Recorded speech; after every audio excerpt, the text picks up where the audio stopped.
Membongkar alasan sebenarnya kenapa Tifatul dan Andre Rosiade sering baku hantam di Twitter.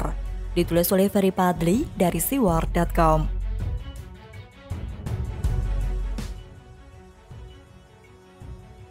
Berkelahi atau baku hantam di dunia nyata memang tidak dibolehkan karena berpotensi mencederai atau bahkan bisa menyebabkan hilangnya nyawa seseorang.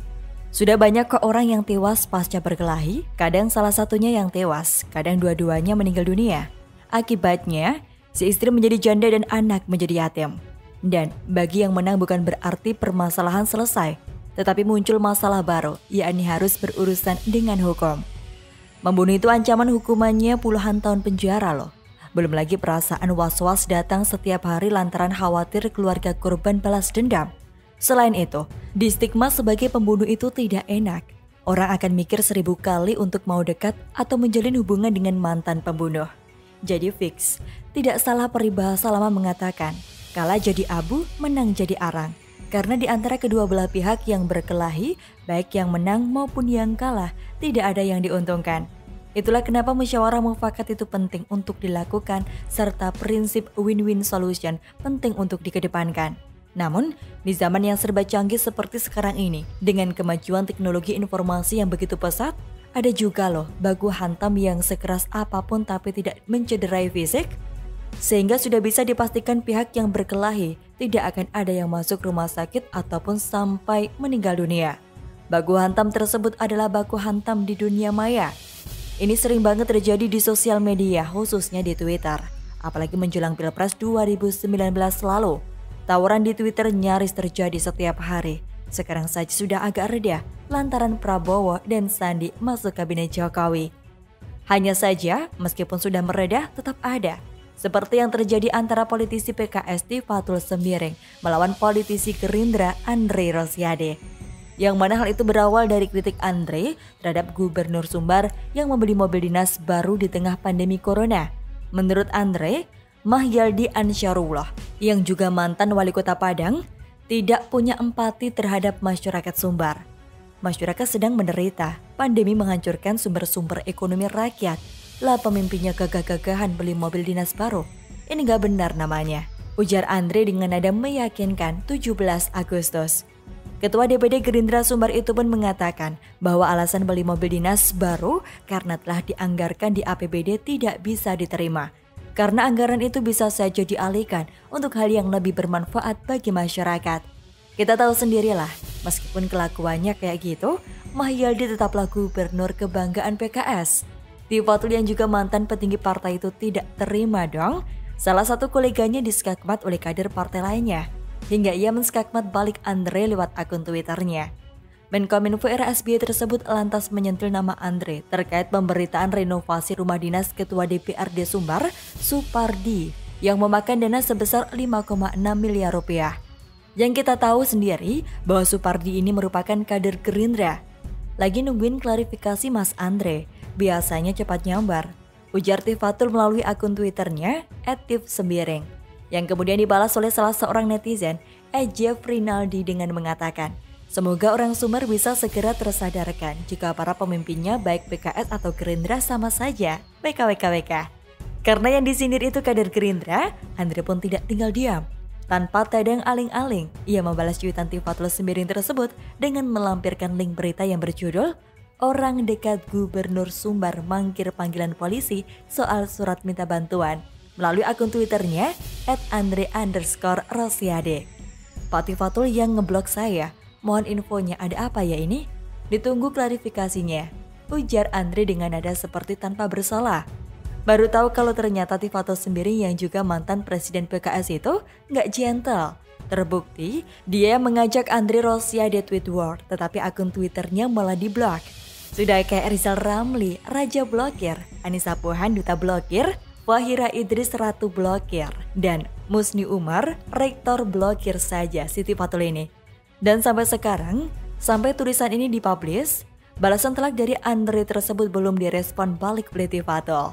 Sebelumnya, kedua politisi ini juga pernah berkelahi loh di Twitter, yaitu terkait permasalahan perairan Natuna. Yang jadi pertanyaan di sini, kenapa Andre dan Tifatul bisa bertengkar seperti Tom and Jerry itu? Bukankah keduanya berasal dari partai yang sama-sama berjuang memenangkan Prabowo kala itu, yakni di Pilpres 2014 dan 2019? Di samping itu, baik PKS maupun Gerindra juga pernah sama-sama menjadi partai oposisi periode 2014-2019. Jawabannya sederhana, yakni karena berebut suara. Baik PKS maupun Gerindra sama-sama ingin mendapatkan suara terbanyak di Sumbar. Serta Andre juga bernafsu jadi gubernur di ranah Minang itu yang kini lagi dikuasai oleh PKS. Itu saja. Bagaimana menurut Anda?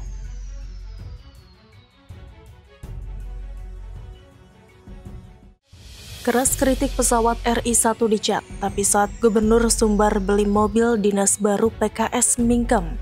Ditulis oleh Ferry Patli dari siwar.com.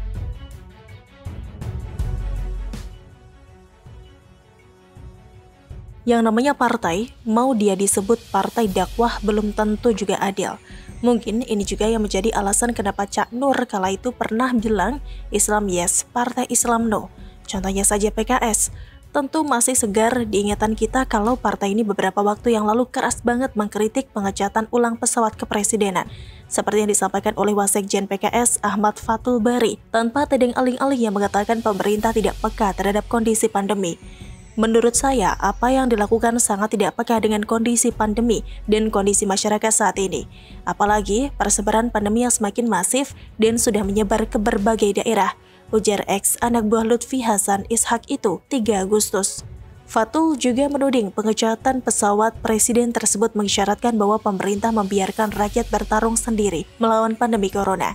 Padahal bansos untuk masyarakat seperti PKH, bantuan sembako, dan lain-lain tidak berkurang sedikit pun dengan adanya pengecatan pesawat itu.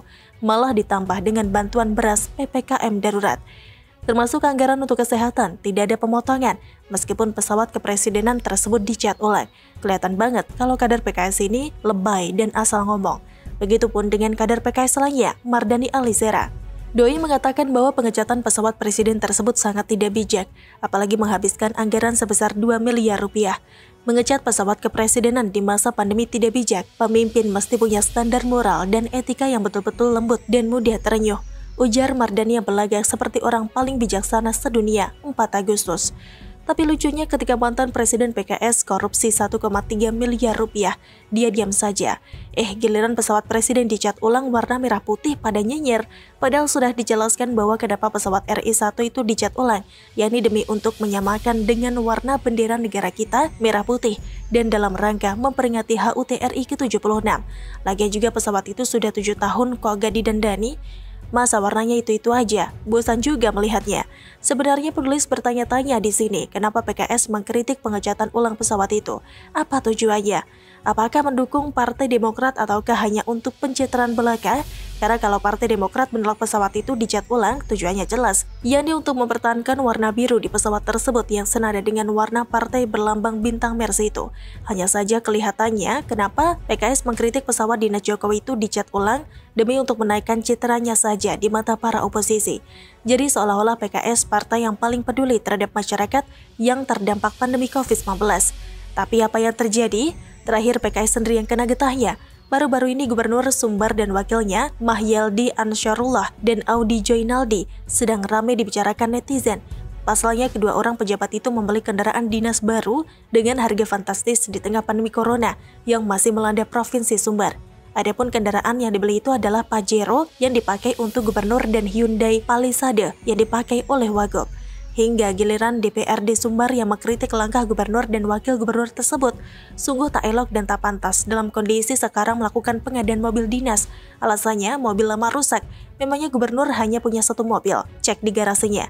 Tak masuk akal alasan yang dipakai, ujar anggota DPRD Sumbar yang juga politisi Partai Demokrat Nofrizon. Pertanyaannya, Gubernur dan Wagub Sumbar beli mobil dinas senilai miliaran rupiah itu apakah juga dikritik keras dari Mardani dan Ahmad Fathul Bari? Tidak sama sekali Ferguso. Mereka mingkem pura-pura tidak tahu. WKWKWK. Tidak pelak, netizen pun turut mempertanyakan, Gubernur Sumbar beli mobil dinas 2 miliar di tengah pandemi. Kok Kadrun dan PKS pada mingkem ya? Seakan jadi buta dan tuli. Jadi berasa tertampar partai sendiri ya, Drun. Pengen tahu tanggapan dari Mardani apa ya? Ini kader PKS loh, Pak. Cuit pemilik akun Twitter @Gladys lagi boy. Saya sangat menunggu para penyinyir pengecatan baru pesawat kepresidenan RI dengan biaya yang tak sampai 2M untuk memberikan komentar tentang pembelian mobil mewah gubernur Sumbar ini. Ayo dong, tunjukkan kalian objektif dan jujur, bukan manusia munafik yang sok jujur. PKS dan PD monggo, ujar ex-politisi yang juga aktif di Twitter Ferdinand Huta Hayan. Koplaknya, meskipun sudah disindir oleh banyak netizen, Mardani dan kawannya masih saja bungkam, seolah-olah lagi kena sariawan. Emang enak senjata makan tuan? WKWKWK. Islam yes, partai korupsi sapi no. Bagaimana menurut Anda?